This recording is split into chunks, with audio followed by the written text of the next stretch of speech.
الرحمن الرحيم وصلى الله تعالى على خير خلقه سيدنا ونبينا ومولانا محمد وعلى آله وأصحابه وبارك وسلم تسليما كثيرا. وعن أبي هريرة رضي الله عنه قال قال رسول الله صلى الله عليه وسلم كذبني ابن آدم ولم يكن له ذلك وشتمني ولم يكن له ذلك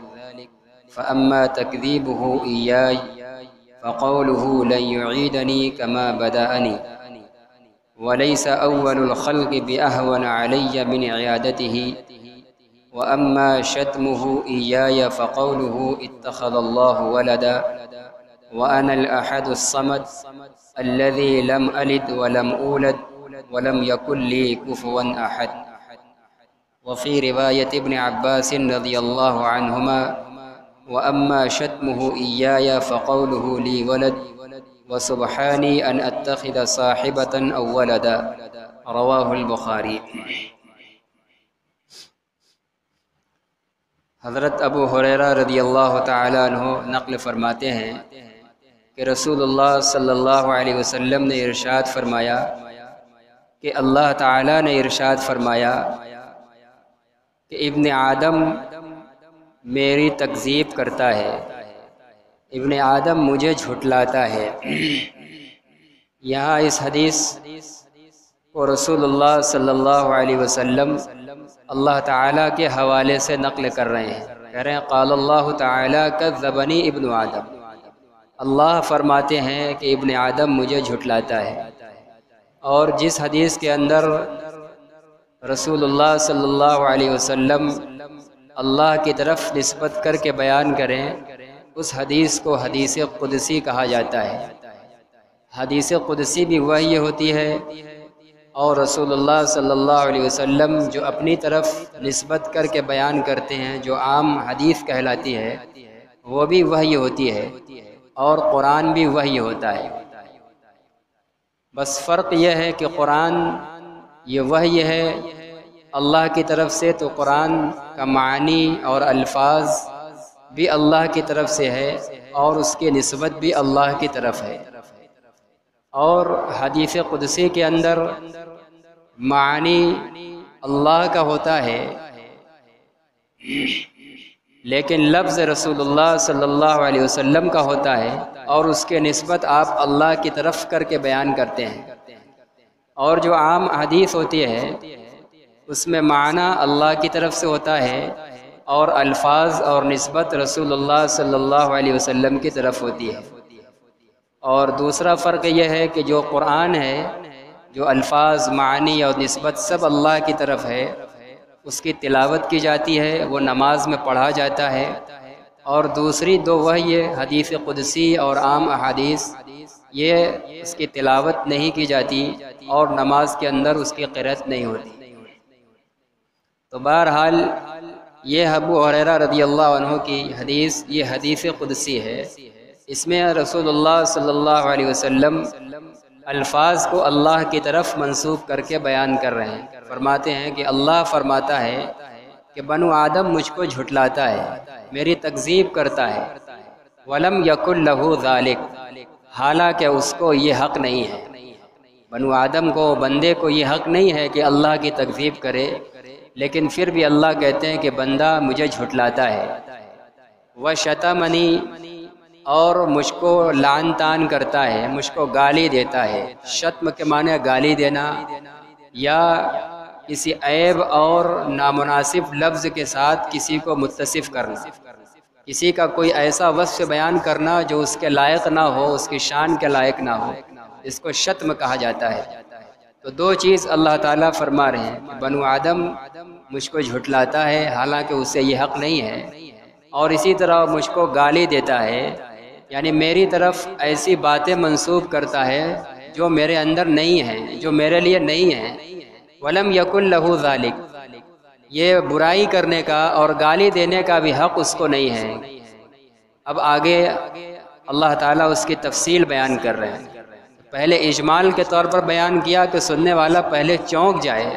کہ ہم اللہ کو کیسے جھٹلا سکتے ہیں یا ہم اللہ کو گالی کیسے دے سکتے ہیں۔ پھر اس کے بعد اب اس کی تفصیل بیان کر رہے ہیں کہ اللہ کو جھٹلانا کیا ہے یا اللہ کو لعن طعن کرنا، گالی دینا کیا ہے۔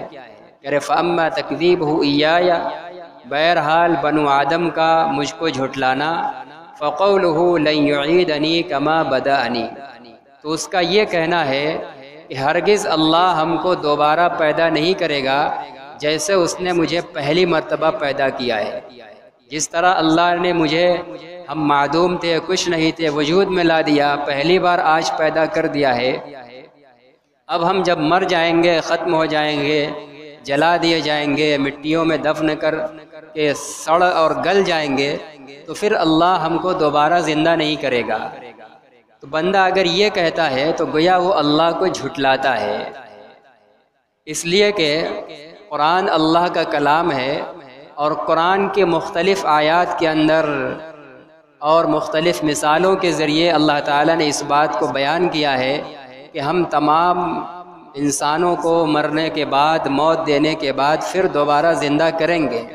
تو اللہ قرآن میں یہ بیان دے رہا ہے کہ ہم دوبارہ زندہ کریں گے، اور اگر اب بندہ یہ کہے کہ اللہ ہم کو دوبارہ زندہ نہیں کرے گا، اس کا مطلب کہ وہ یہ کہنا چاہ رہا ہے کہ نعوذ باللہ اللہ اپنے بیان میں جھوٹا ہے، اللہ نعوذ باللہ قرآن کے اندر جھوٹا بیان دے رہا ہے، یہ جو کہہ رہا ہے کہ ہم دوبارہ زندہ کریں گے، نعوذ باللہ اللہ دوبارہ زندہ نہیں کرے گا۔ تو یہ اس انکار کی بنا پر وہ قرآن کے ان تمام آیات کو جھٹلا رہا ہے جو اللہ کا کلام ہے، اور کسی کے کلام کو جھٹلانا خود صاحب کلام کو جھٹلانا ہوتا ہے۔ تو یہ کہنا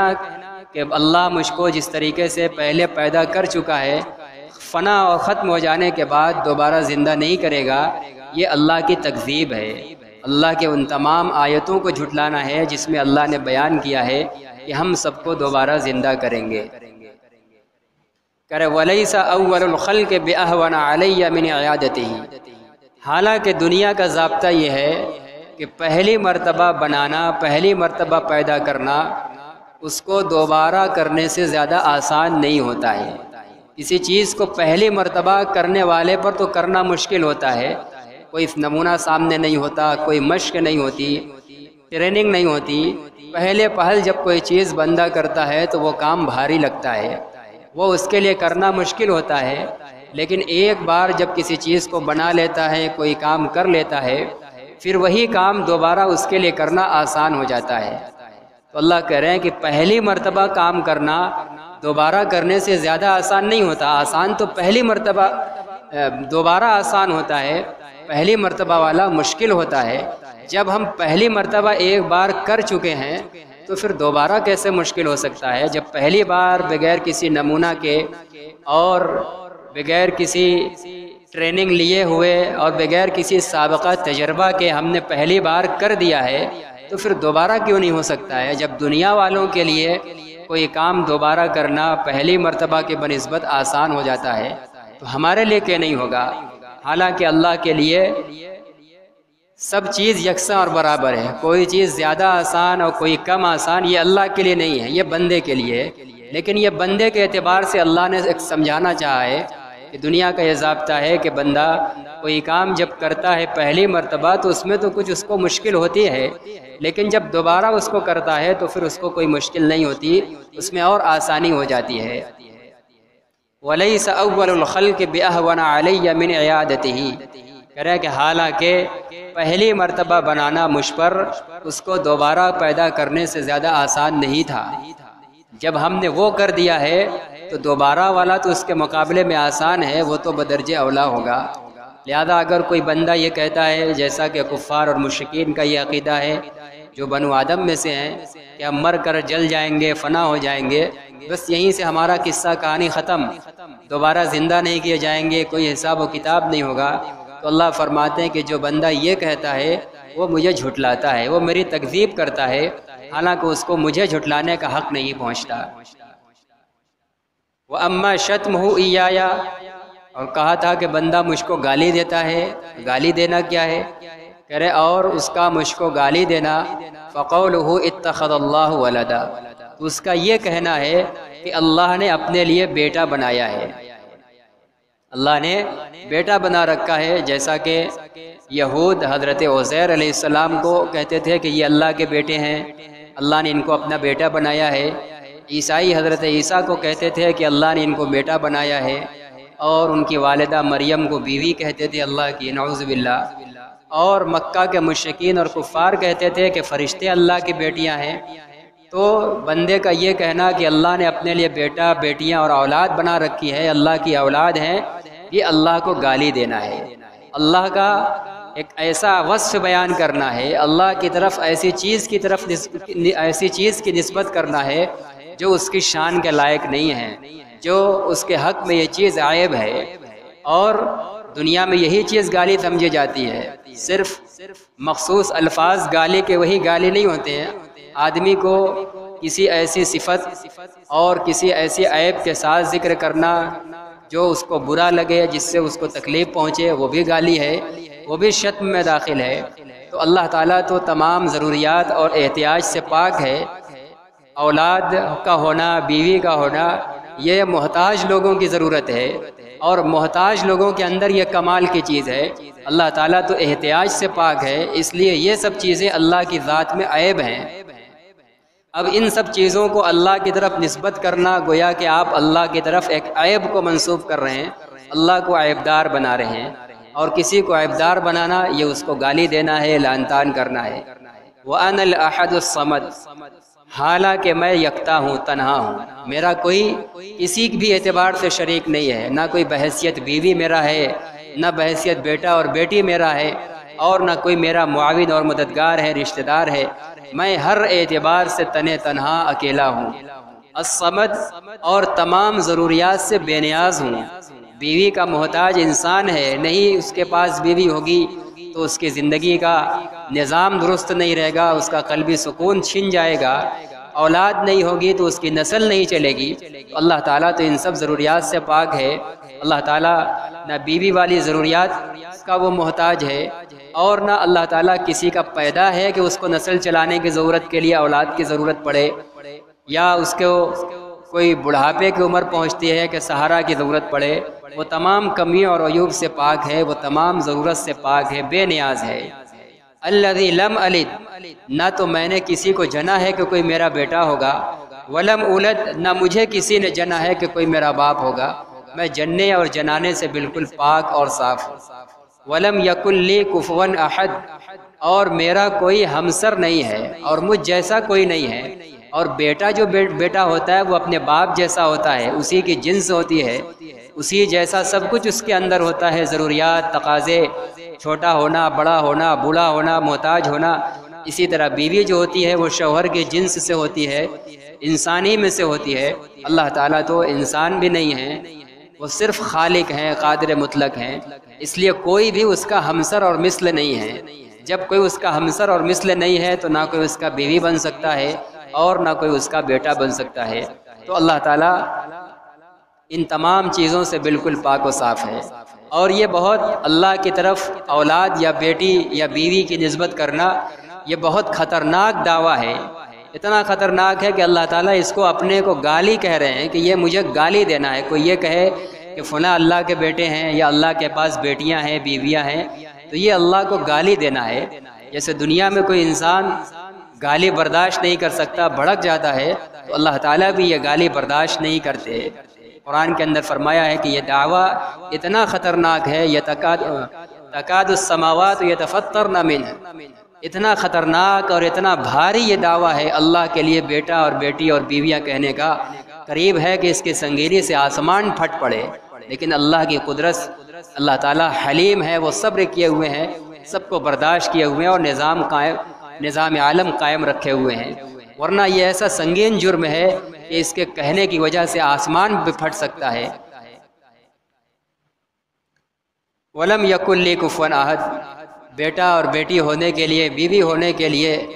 تو ہمسر چاہیے، مثل چاہیے، میرا کوئی مثل نہیں ہے۔ اللہ تعالیٰ ہر اعتبار سے اکیلا اور یکتا ہے۔ وفی روایت ابن عباس، اور حضرت عبداللہ ابن عباس رضی اللہ عنہما کی روایت میں ہے، وَأَمَّا شَتْمُهُ إِيَّايَ فَقَوْلُهُ لِي وَلَدْ، بس الفاظ کا فرق ہے، مطلب یہی ہے کہ بندے کا مجھ کو گالی دینا اس کا یہ کہنا ہے کہ اللہ کے لیے اولاد ہے۔ وَسُبْحَانِي أَنْ أَتَّخِذَ صَاحِبَةً أَوْ وَلَدًا،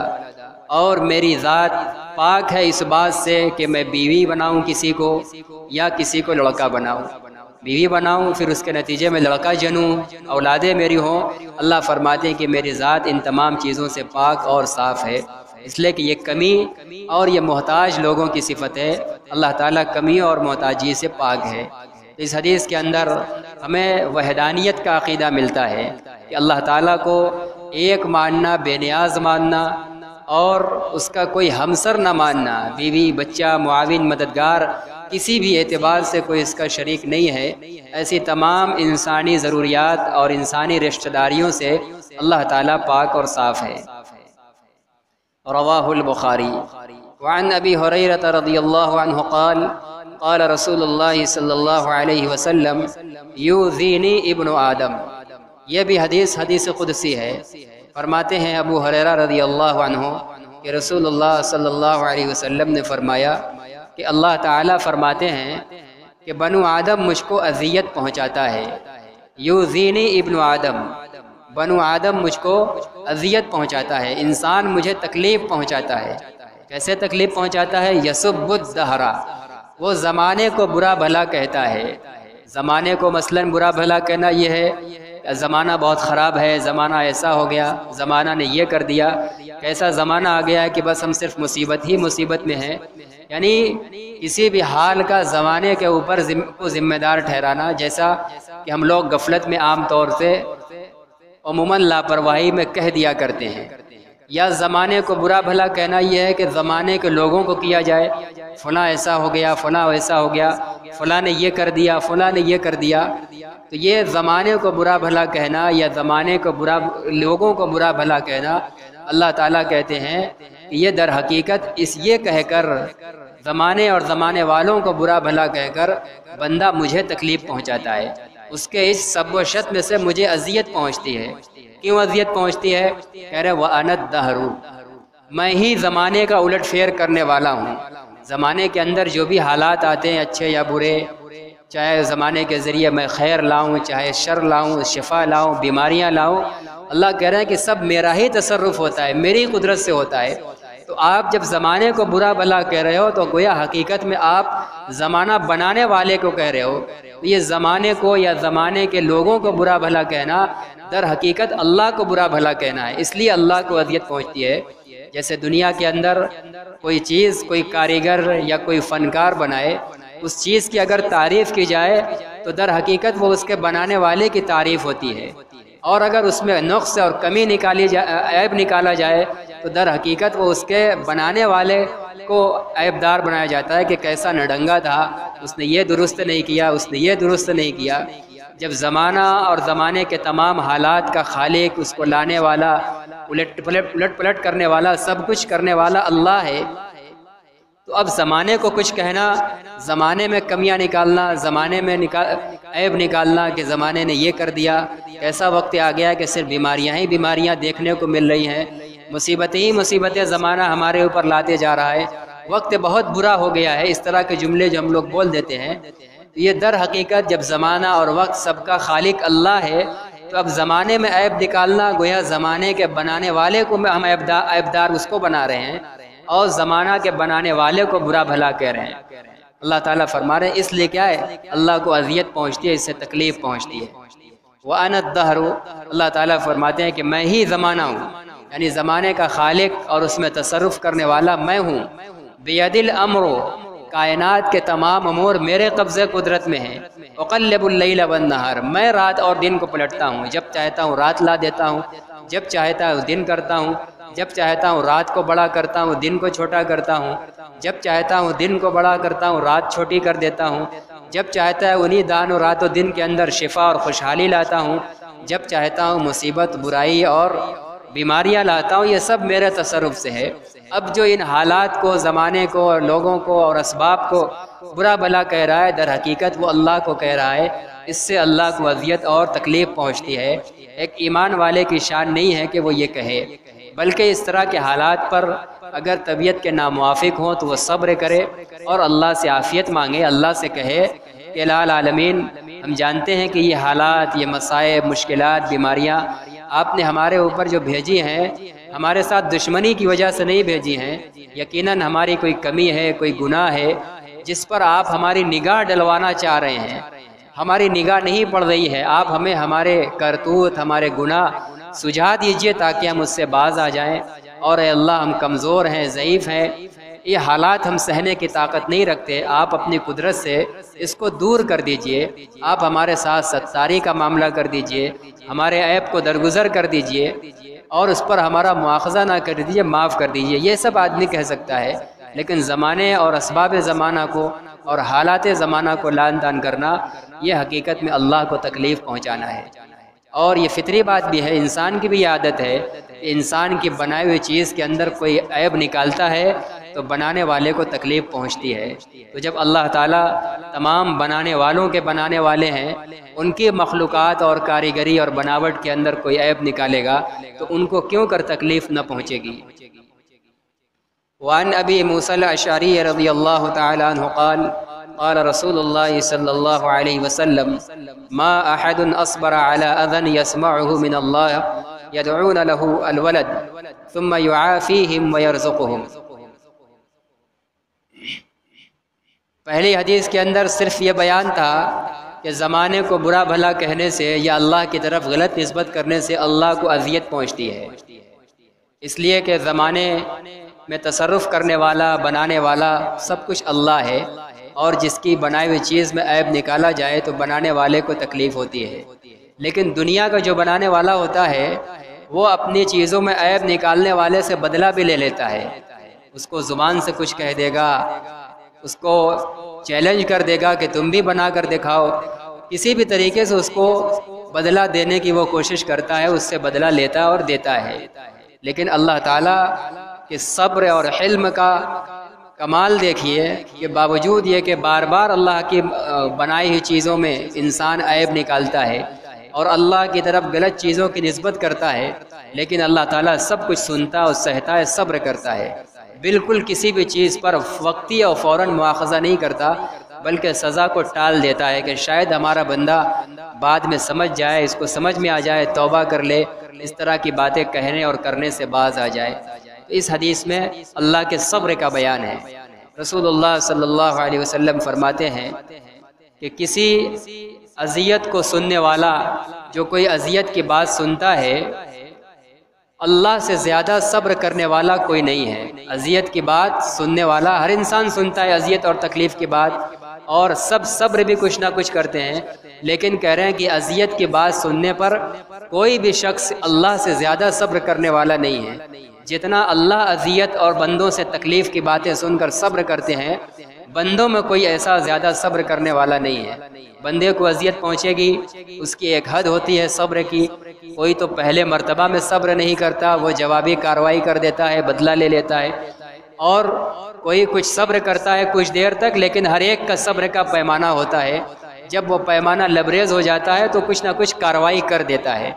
حضرت ابو بکر صدیق رضی اللہ تعالیٰ عنہ ایک مرتبہ ایک شخص ان کے منہ پر ان کو گالی دے رہا تھا، اللہ کے نبی صلی اللہ علیہ وسلم وہاں موجود تھے اور مسکرا رہے تھے، دیر تک وہ شخص گالی دے رہا تھا، حضرت ابو بکر صدیق جیسے باکمال انسان صبر کا مظاہرہ کر رہے تھے، اور جب دیر ہو گئی، انسان تھے، صبر کا پیمانہ جب لبریز ہو گیا تو آخر میں انہوں نے بھی اس کی ایک بات کا جواب دے دیا، اس کی اتنی دیر تک کی جانے والی برائیوں اور گالیوں کا آخر میں ایک جملے میں جواب دے دیا۔ جیسے ہی جواب دیا ہے، اللہ کے نبی صلی اللہ علیہ وسلم وہاں سے اٹھ کر چلے گئے۔ بعد میں صدیق اکبر رضی اللہ عنہ نے پوچھا، اللہ کے نبی اتنی دیر تک وہ گالی دیتا رہا مجھے، آپ وہاں موجود تھے اور میں نے اس کو ایک جواب دیا، آپ اٹھ کر وہاں سے واپس ہو گئے۔ کہا جب تک تم گالی سن رہے تھے، صبر کر رہے تھے، تو میں دیکھ رہا تھا کہ فرشتے تمہاری طرف سے اس گالی دینے والے کو جواب دے رہے تھے، اور جب تم نے ان کے گالی کا جواب خود دے دیا تو وہ فرشتے چلے گئے تم کو اکیلا چھوڑ کر، تو اس لیے میں بھی چھوڑ کر آ گیا۔ تو تو یہ تو بندے کا حال ہے کہ صبر کا ایک مقام ہے، بندہ صبر کرتا بھی ہے، لیکن صدیق اکبر جیسا اونچے مقام کا انسان بھی، اس کا بھی ایک پیمانہ تھا، آخر میں وہ بھی جواب دے بیٹھا۔ لیکن فرما رہے ہیں کہ اللہ ایسے صابر ہیں کہ بے پناہ بندہ انہیں تکلیف پہنچاتا ہے، اذیت دیتا ہے، لیکن اللہ صبر ہی کا مظاہرہ کرتے ہیں۔ اور اللہ کا صبر کیا ہے؟ سزا اور عذاب کو مؤخر کر دینا، پکڑ نہ کرنا۔ چنانچہ ہم دیکھ رہے ہیں کتنی بڑی تعداد میں مخلوقات ہیں جو آج کہہ رہی ہیں کہ اللہ کا بیٹا ہے، اللہ کی بیٹیاں ہیں، اور کئی کتنے اپنے ہاتھوں سے مورتی اور بت بنا کر پوج رہے ہیں۔ سب اللہ کے خلاف شرک اور بت پرستی کے اندر لگے ہوئے ہیں۔ اسی طرح مسلمان بھی اسلام اور ایمان پر رہتے ہوئے ایمان کے ساتھ بھی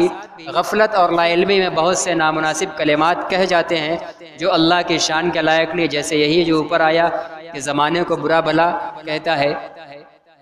لیکن اللہ تعالیٰ سب کو کھلا رہا ہے، پلا رہا ہے، سب کو اپنی زمین پر رہنے کی جگہ دیے ہوئے ہے، سب کو اپنے سورج کی دھوپ سے فائدہ دے رہا ہے، آسمان کی چھت کے اندر سب اس سے فائدہ اٹھا رہے ہیں، بارش کے قطرات سے، زمین کی سبزیوں سے، اللہ کی بے شمار مخلوقات سے سب فائدہ اٹھا رہے ہیں۔ ایسا نہیں کہ اللہ تعالیٰ نے کافروں کو روک لگا دی ہو کہ تم دوسروں کی پوجا کرتے ہو اس لیے ہم تم کو نہیں کھلائیں گے، یا عیسائیوں جو عیسیٰ کو اللہ کا بیٹا کہتے ہیں ان کو بھوکا مار رہا ہو، ان کی دنیا کی نعمتیں چھین لیا ہو، ایسا نہیں ہے۔ تو یہ اللہ کے صبر کی بات ہے کہ اللہ تعالیٰ سب تکلیف سننے کے بعد بھی صبر کر رہا ہے اور سب کو نوازے جا رہا ہے اور کسی کو فوری سزا نہیں دے رہا ہے۔ اسی کو فرما رہے ہیں کہ کوئی شخص جو تکلیف کو سن کر اس اذیت پر صبر کرتا ہے، کوئی بھی اللہ سے زیادہ صبر کرنے والا نہیں ہے۔ یدعون لہ الولد، لوگ اللہ کے لیے لڑکا کا دعویٰ کرتے ہیں، اولاد کا دعویٰ کرتے ہیں کہ اللہ کے لیے اولاد ہیں۔ یہ سب سے بڑا اللہ کے ساتھ اذیت والا معاملہ ہے، لیکن اللہ صبر کرتا ہے، ان کو سزا فوراً نہیں دیتا، اور یہ نہیں کہ صرف سزا نہیں دیتا ہے، کہہ رہے ثم یعافیہم، پھر ان کو عافیت دیتا ہے، سکون دیتا ہے دنیا کے اندر۔ عیسائی بھی بیمار ہوتا ہے، اس کو بھی اللہ شفا دیتا ہے، غیر مسلم بھی بیمار ہوتا ہے، کافر و مشرک بھی بیمار ہوتا ہے، اس کو بھی شفا ملتی ہے، وہ بھی کسی پریشانی کے اندر مبتلا ہوتا ہے، اس کو پھر چھٹکارا ملتا ہے، مال اس کو بھی مل رہا ہے، کھانا پینا اس کو بھی مل رہا ہے، سب کو اللہ تعالیٰ عافیت دیے ہوئے، وَيَرْزُقُهُمْ، اور سب کو اللہ تعالیٰ رزق دے رہا ہے۔ تو یہ اللہ تعالیٰ کا بندوں کے ساتھ صبر کا مظاہرہ اور معاملہ ہے کہ بندہ بار بار بڑے سے بڑے تکلیف دہ جملہ بول رہا ہے، جس پر دنیا کا انسان ایک لمحہ کے بعد بدلہ لینے پر آ سکتا ہے، لیکن اللہ تعالیٰ آخری سانس تک اس کے ساتھ صبر کا مظاہرہ کرتے ہیں، اس کو دنیا کی تمام نعمتوں سے نوازتے رہتے ہیں۔ وعن عبادة بن الصامت رضی اللہ عنہ قال قال رسول اللہ صلی اللہ علیہ وسلم من شہد ان لا الہ الا اللہ وحدہ لا شریک له وان محمدا عبدہ ورسولہ وان عیسیٰ عبد اللہ ورسولہ وابن عمته وکلمته القاها الى مریم وروح منه والجنة والنار حق ادخلہ اللہ الجنة على ما كان من العمل۔ حضرت عبادہ ابن صامت رضی اللہ عنہ فرماتے ہیں کہ رسول اللہ صلی اللہ علیہ وسلم نے ارشاد فرمایا، جو شخص گواہی دے اس بات کی کہ تنہا اللہ کے سوا کوئی عبادت کے لائق نہیں، اس کا کوئی شریک نہیں، نہ اس کی ذات میں نہ اس کی صفت میں کوئی بھی اس کا شریک اور ہمسر نہیں ہے، جو اس بات کی گواہی دے اور اس بات کی بھی گواہی دے کہ حضرت محمد صلی اللہ علیہ وسلم اللہ کے بندے اور اس کے رسول ہیں، اور اس بات کی گواہی دے کہ حضرت عیسیٰ علیہ السلام اللہ کے بندے اور اس کے رسول ہیں اور اس کی بندی کے بیٹے ہیں اور اس کے کلمہ ہیں، جس کلمہ کو اللہ نے مریم کے اندر ڈالا تھا، اور اللہ کی خاص روح ہیں، اور اس بات کی گواہی دے کہ جنت اور جہنم برحق ہے، ادخلہ اللہ الجنہ، جو ان چیزوں کی گواہی دے اللہ اس کو جنت کے اندر ضرور داخل کرے گا۔ اللہ کی الوہیت کی گواہی دینا، حضرت محمد صلی اللہ علیہ وسلم کے بندے ہونے اور رسول ہونے کی گواہی دینا، اسی طرح تمام نبیوں کو اللہ کا سچا برحق نبی ماننا ہے، یہ گواہی دینا ہے۔ لیکن یہاں پھر عیسیٰ علیہ السلام کو خاص طور سے ذکر کر رہے ہیں، اس لیے کہ آپ صلی اللہ علیہ وسلم کے زمانے میں یہود و نصارہ موجود تھے، ان لوگوں نے عیسیٰ کے بارے میں خاص طور سے غلو سے کام لیا تھا، یہود تو ان کے دشمن تھے، قتل کے در پہ تھے، جن سے بچانے کے لیے اللہ نے ان کو آسمان پر اٹھایا، تو یہودی دشمنی میں تھے، اور عیسائی نے ان کو مانا تو لیکن ان کے رتبے سے اونچا اٹھا دیا، ان کو اللہ کا بندہ اور نبی ماننے کے بجائے ان کو خدا کا بیٹا کہہ بیٹھے، اور جب وہ خدا کے بیٹے ہیں تو جب خدا خدا ہے تو اس کا بیٹا بھی خدا ہوگا، تو اس لیے ان کو خدا کا بیٹا اور خدا بیٹھے، اور حضرت مریم کو اللہ کی بیوی کہہ بیٹھے۔ اس لیے خاص طور سے عیسیٰ کو ذکر کیا ہے کہ عیسیٰ علیہ السلام کے بارے میں یہ عقیدہ رکھنا ہے کہ آپ اللہ کے بیٹے اور خدا نہیں ہیں بلکہ اللہ کے بندے ہیں، اور جو بندہ ہوتا ہے وہ معبود نہیں ہوتا، وہ خدا نہیں ہوتا، خدا اور ہوتا ہے اور بندے کوئی اور ہیں۔ جب عیسیٰ بندے ہیں تو وہ خدا نہیں ہو سکتے۔ وَرَسُولُهُ، اور اسی طرح آپ اللہ کے رسول ہیں، اللہ کے بیٹے نہیں ہیں، اللہ کے رسول ہیں۔ وَابْنُ أَمَتِهِ، اور اس کی بندی کے بیٹے ہیں، اس کی بیوی کے بیٹے نہیں ہیں۔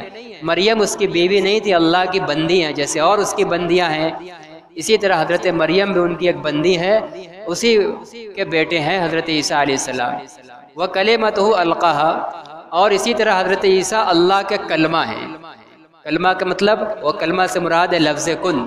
اللہ تعالیٰ نے کلمہ کن کے ذریعے حضرت مریم کے رحم کے اندر حضرت عیسیٰ علیہ السلام کا حمل ٹھہرایا تھا، بغیر شادی کے، بغیر مرد سے ملے ہوئے، اور بغیر نطفہ کے، بغیر منی کے قطرہ کے، اللہ نے اپنی قدرت کلمہ کن سے ان کا حمل ٹھہرایا تھا ان کی ماں کے رحم میں، اسی لیے ان کو اللہ کا کلمہ بھی کہا جاتا ہے کہ وہ عام انسانوں کی پیدائش سے ہٹ کر خاص کلمہ کن کے ذریعے وہ پیدا ہوئے ہیں۔ وہ کہہ رہے ہیں اس بات کا عقیدہ رکھنا ہے کہ وہ اللہ کے کلمہ کن سے پیدا ہوئے ہیں، وہ کسی مرد کے اختلاط سے یا منی کے قطرہ سے نہیں بنے ہیں۔ وروح منہ، اور وہ اللہ تعالیٰ کی خاص روح ہیں۔ روح تو سب کے اندر ڈالی گئی ہے، لیکن چونکہ وہ عام انسانی ضابطے سے ہٹ کر پیدا کیے گئے ہیں، بغیر سسٹم کے خلاف اللہ کی محض قدرت کلمہ کن کے ذریعے، اس لیے اللہ نے جو ان کے اندر روح ڈالی ہے اس کو خاص طور سے اس کو اللہ نے اپنی طرف منسوب کیا ہے۔ باقی ہم میں سے سب کے اندر جو روح ہے وہ اللہ ہی کی روح ہے۔ تو یہ عقیدہ رکھنا ہے کہ وہ اللہ کے بیٹے نہیں ہیں، اللہ کے ساتھ خدائی میں شریک نہیں ہیں، اس کے بندے اور رسول ہیں اور بندی کے بیٹے ہیں، اور عام انسانی سسٹم سے ہٹ کر اللہ کے خاص کلمہ کن اور اللہ کی خاص روح کے ذریعے وہ پیدا ہوئے ہیں۔ اور اسی طرح یہ عقیدہ رکھنا ہے کہ جنت اور جہنم برحق ہے، اس کا وجود ہے۔ بہت سے لوگ دنیا میں ایسے ہیں جو جنت و جہنم کے منکر ہیں۔ پچھلے زمانوں میں کچھ گمراہ فرقے تھے، معتزلہ وغیرہ کے نام سے جانے جاتے تھے، آج بھی اس فکر کے لوگ موجود ہیں، اگرچہ نام وہ نہیں ہے، جو اس بات کے قائل ہیں کہ جنت کا کوئی وجود نہیں ہے، جہنم کا کوئی وجود نہیں ہے، جنت بس خوشیوں کا نام ہے، جہنم غم اور مصیبت کا نام ہے۔ حالانکہ یہ خیال غلط اور باطل ہے۔ جہنم ایک جگہ ہے زمین کے نیچے، سمندر کے نیچے اللہ نے پیدا کر رکھی ہے، جہاں اللہ تعالیٰ قیامت کے دن حساب و کتاب کے بعد مجرموں کو، کافروں کو، گناہگاروں کو ڈالیں گے، جہاں طرح طرح کی اذیتیں اور عذاب ہیں۔ اور اسی طرح جنت بھی ایک باغ اور ایک عظیم الشان محل ہے، جس کے خوشیوں کا، خوشحالی کا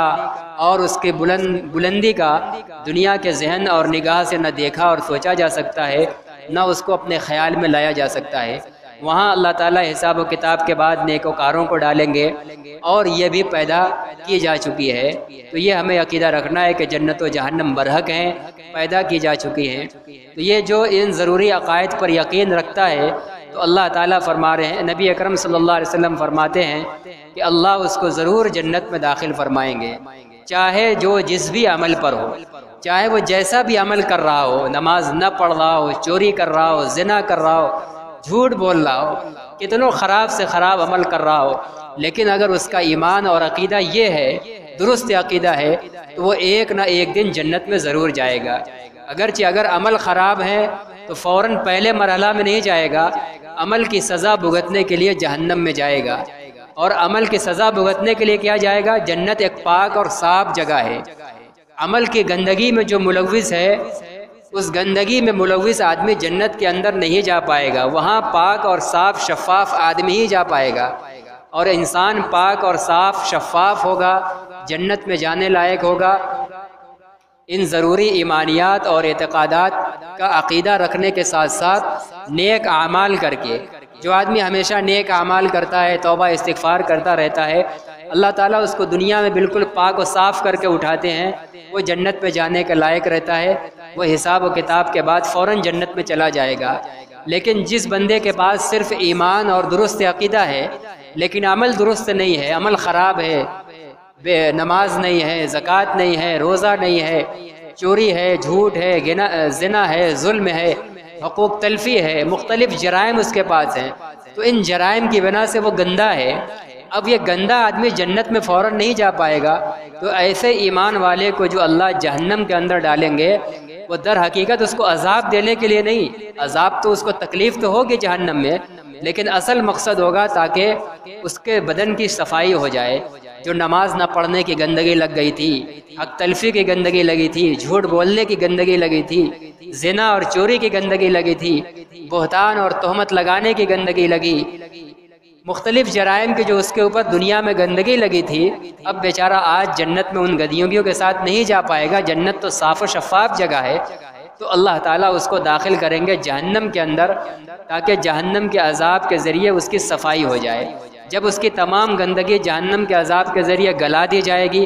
تمام گندگیاں دور ہو جائیں گی، پھر اللہ تعالیٰ اس کو ایک دن نکال کر جنت میں داخل کر دیں گے۔ یہی اس حدیث کے اندر بتلانا مقصود ہے کہ ان ضروری عقائد اور ایمان پر عقیدہ اور ایمان رکھنے والا چاہے کتنا خراب عمل ہو، لیکن ایک نہ ایک دن وہ جنت میں ضرور جائے گا۔ لیکن اگر جس کے اندر یہ ایمان اور عقیدہ ہی نہیں ہے، تو اب عمل چاہے کتنا اچھا ہو، وہ کبھی بھی جنت میں نہیں جا پائے گا۔ کافر ہے، مشرک ہے، بدعقیدہ ہے، اور وہ خوب نیکیاں کرے، مثلا کافر ہے، کافر لوگ بھی نیکیاں کرتے ہیں، غریبوں کی مدد کرتے ہیں، دوسروں کے مکانات بنا دیتے ہیں، بیماروں کا دوا علاج کرا دیتے ہیں، جو انسانی نیکیاں ہیں، انسانی خدمت کی بہت سے غیر مسلم بھی کرتے ہیں، لیکن ان کے پاس ان چیزوں پر ایمان اور عقیدہ نہیں ہے، تو آخرت میں ان کی نیکیاں کوئی کام نہیں آئیں گی۔ لیکن اس کے برعکس اگر کوئی ایمان اور درست عقیدہ والا ہے اور اس کے پاس کوئی نیکی نہ ہو، اس کا یہ ایمان اور عقیدہ اس کو کام آئے گا کہ ایک دن جہنم سے صاف ستھرا کیے جانے کے بعد ہمیشہ ہمیشہ کے لیے پھر جنت میں داخل ہوگا۔ تو ایمان اتنی بڑی عظیم چیز ہے کہ اگر اس کو دل کے اندر اتار لیا جائے، عمل کی خرابی کے ساتھ بھی وہ کارآمد رہتا ہے، وہ کام دیتا ہے۔ یہ الگ بات ہے کہ آدمی کو اسی پر مطمئن نہیں ہونا چاہیے کہ ایمان اور عقیدہ ہے تو بس اب کچھ مت کرو، ایک نہ ایک دن تو جنت میں جانا ہے۔ اب جتنے دن جہنم میں صفائی کے لیے جانا ہے، وہ کتنی لمبی مدت، وہ تو زمانہ معلوم نہیں۔ دنیا کے اندر آدمی ایک سیکنڈ آگ برداشت نہیں کر سکتا، وہ نہ معلوم کتنا زمانہ، جبکہ قیامت کے دن کے بارے میں کہا گیا ہے کہ وہاں کا ایک دن دنیا کے 50,000 سال کے برابر ہوگا۔ اب کتنے سال وہاں کے اعتبار سے آدمی جہنم میں جلے گا، کیسے وہاں کی تکالیف بھیانک ہوگی، اس کا تصور بھی نہیں کیا جا سکتا۔ بس آدمی جو ہی سوچ لے کہ دنیا میں معمولی سی تکلیف اور معمولی سی آگ ہم برداشت نہیں کر سکتے۔ اگر ایک اگربتی جلی ہو معمولی سی، تو اس کی اس چنگاری پر انگلی رکھنے کی طاقت نہیں ہوتی، ہم ڈرتے ہیں، ہٹا لیتے ہیں۔ تو جہنم کی بھڑکتی ہوئی آگ اور اس کے شعلے، اور نہ معلوم کتنی مدت تک رہنا پڑے گا، کیسے ہم برداشت کر پائیں گے؟ اس لیے اس چیز سے بچنے کے لیے کہ ہمیں بالکل جہنم میں جانا پڑے، اس کے لیے اعمال کی ضرورت ہے۔ اعمال جب ہم اپنائیں گے، کریں گے، تو شروع سے جہنم سے بچ جائیں گے۔ لیکن عمل سے اگر ہم دور رہیں گے، لیکن اگر ایمان ہے ہمارے اندر، تو بہرحال وہ ہم کو کام آئے گا اور ایک دن جنت میں ہم داخل ہوں گے۔ اللہ تعالی ہم تمام لوگوں کو صحیح اور پختہ اور کامل یقین اور عقیدہ ہمارے دل کے اندر راسخ فرمائے، اور ابتدائی مرحلے سے ہی جہنم میں داخل ہونے سے بچنے کے لیے اور جنت پانے کے لیے عمل کی بھی توفیق عطا فرمائے۔ وآخر دعوانا الحمد للہ رب العالمین۔